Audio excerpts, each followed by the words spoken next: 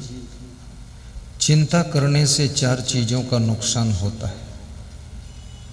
जिस समय महाराजा धीराज धृतराष्ट्र महाभारत युद्ध की तैयारियां चल रही थीं, वे चिंता में डूबे हुए थे।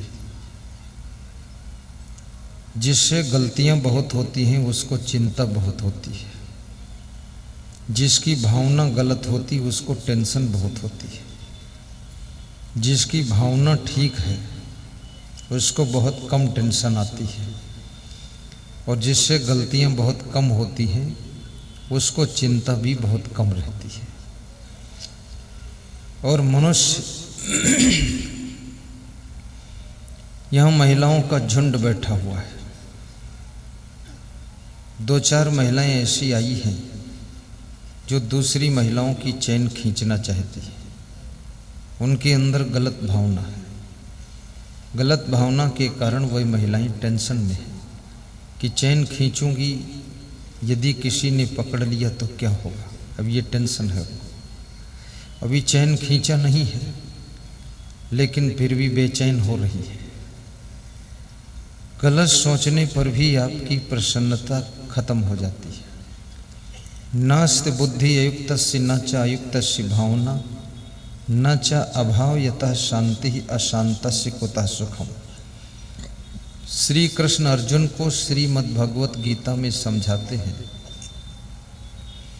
जिसके पास में बुद्धि है लेकिन यथा योग्य बुद्धि नहीं है, अर्थात बुद्धि में विवेक नहीं है, वह व्यक्ति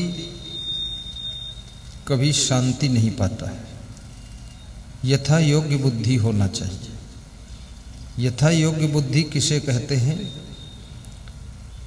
जहाँ जिस प्रकार की सोचने की जरूरत है वैसा तुम्हारी बुद्धि सोचना चाहिए। यथा योग्य बुद्धि। नास्त बुद्धि अयुक्तस्य न च अयुक्तस्य भावना। और जिसकी यथा योग्य भावना नहीं है, किसके प्रति, किस स्थान पर, किस माहौल में, किसके साथ में कैसी भावना रखना है, इसको यथा योग्य भावना कहते हैं। रामायण में कहा गया है कि जाकी रही भावना जैसी प्रभु मूरत देखी तिन तैसी। भावना में खर्च तो कुछ नहीं होता है लेकिन फायदा बहुत होता है। भावना में क्या खर्चा है? हमारा आपके प्रति भाव है, प्रेम का भाव है, तो इसमें क्या खर्चा होता है? द्वेष का भाव रखोगे नुकसान बहुत होगा, प्रेम का भाव रखोगे फायदा बहुत होगा। प्रेम करने में भी तुम स्वतंत्र हो। जितना अधिक आपके दिल में प्रेम होगा उतना ज़्यादा तुमको प्रसन्नता मिलेगी। अपनी पत्नी से भी प्रेम कीजिए। कभी ये मत सोचिए कि हमारी पत्नी हमसे प्रेम कम करती है। कम करती है, ज़्यादा करती है, ये उसका विषय है, ये तुम्हारा विषय नहीं। तुम कितना प्रेम करते हो ये तुम्हारा विषय है। अपने माता पिता से भी प्रेम कीजिए। वे तुम्हारा ध्यान देते हैं कि नहीं देते हैं, इसकी परवाह मत करो, तुम उनका ध्यान रखो। हमारा क्या फर्ज है, हमारा क्या कर्तव्य है, हमारा क्या धर्म है, इस बात को पूरा करने के लिए तुम स्वतंत्र हो। तुम अपना फर्ज निभाओगे, दूसरों को भी अपना फर्ज निभाना पड़ेगा। 2.5 अक्षर प्रेम का पढ़े सो पंडित हो। न च अभाव यतः शांति। कृष्ण कहते अर्जुन, जिसके पास भावना नहीं है उसको शांति नहीं मिलती। अशांतस्य कुतः सुखम। और अशांत हृदय वाले को सुख कहाँ मिल सकता है? इसलिए अपनी देवरानी जेठानी के बीच में सास बहू के मध्य में, पति पत्नी के संबंधों में भावना का बड़ा महत्वपूर्ण स्थान है। एक दूसरे के प्रति प्रेम की भावना, सेवा की भावना, सहयोग की भावना, स्नेह की भावना होना चाहिए।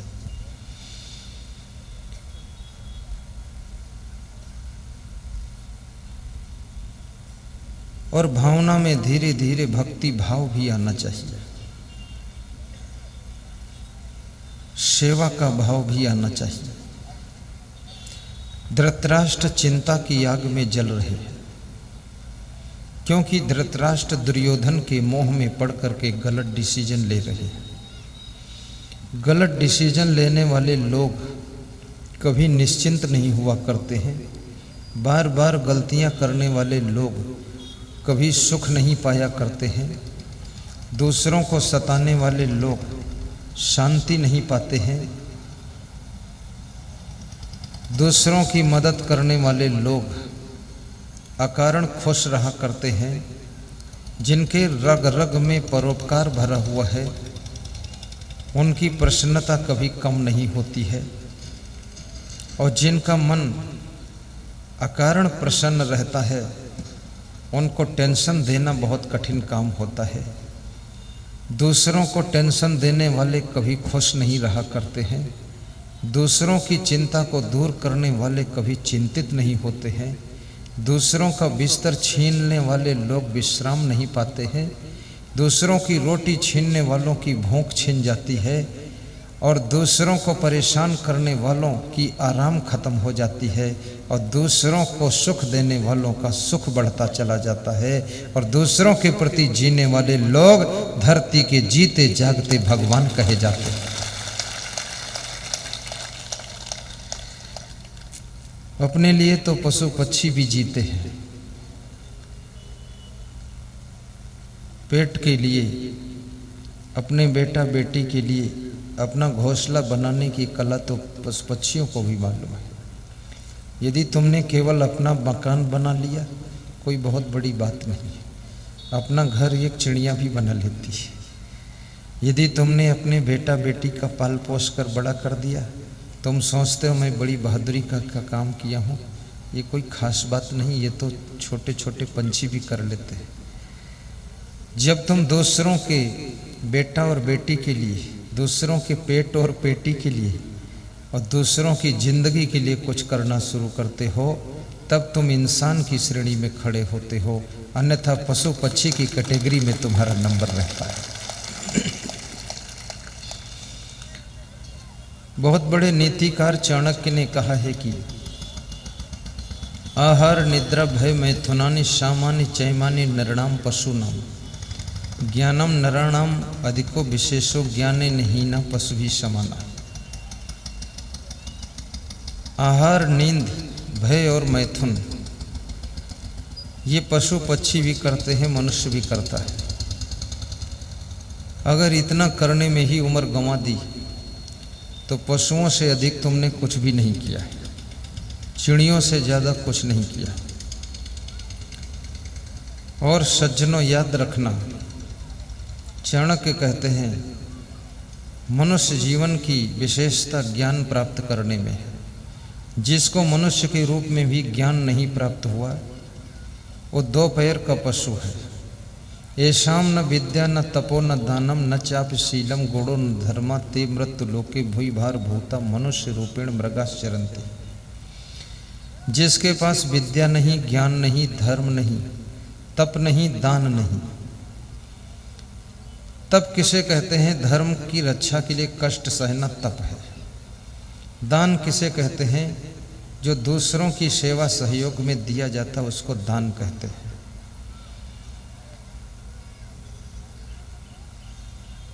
दान करना साधारण बात नहीं है। जो लोभ को जीत सकता है वही दान कर सकता है। चरण छूना भी कोई साधारण चीज नहीं है। जो अभिमान को तोड़ सकता है वही किसी महान पुरुष के चरण छू सकता है। चरण छूने से अहंकार का अंत होता है।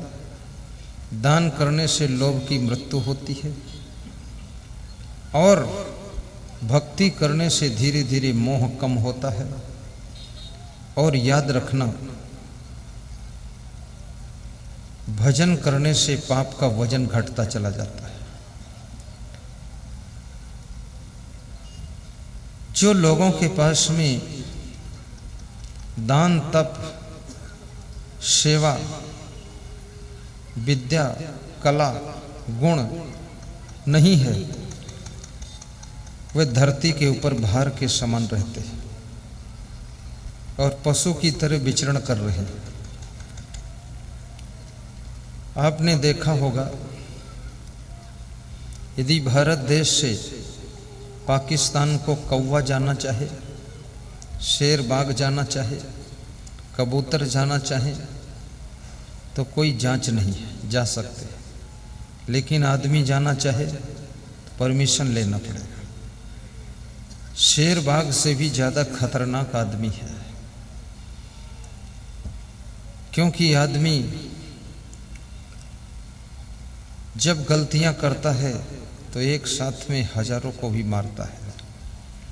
वो आदमी जब समझदारी से काम करता है तो हजारों को जिंदगी भी दे देता है। किसी के काम आए उसे इंसान कहते हैं, पराया दर्द अपनाए उसे भगवान कहते हैं। ये दुनिया एक उलझन है। ताली बजा लीजिए, सुनाता हूँ। तुम्हारे ताली बजाने से हमारा फायदा है, आधा मिनट रेस्ट मिल जाता है। दूसरा फायदा है कि हमारा उत्साह बढ़ जाता है। तीसरा फायदा है कि तुम्हारे पड़ोस कोई बैठा सो रहा तो वो भी जग जाता है।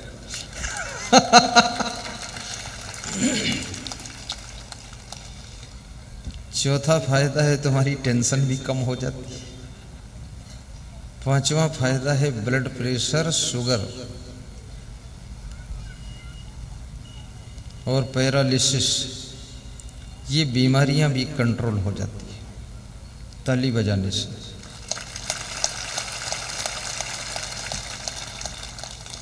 लेकिन केवल मंडप में बजाओ और घर में जाकर फिर बंद, तो बात नहीं बनेगी। घर में भी बजाना पड़ेगा। और यदि पति पत्नी दोनों साथ साथ बैठ करके सुबह शाम ताली बजा लिया करो और 3 टाइम ताली बजा कर हंस लिया करो, तो पूरी टेंशन खत्म हो जाएगी। टेंशन हमारे भक्त सीताराम गोयल, दिल्ली निवासी, हिमाचल में नाहन जिले में उन्होंने आश्रम बनाया है, राधा कृष्ण आश्रम। वहाँ मुझे प्रवचन के लिए बुलाया। बिल्डर का काम करते थे, बच्चे बड़े हो गए, काम करने लगे तो वे भजन में लग गए।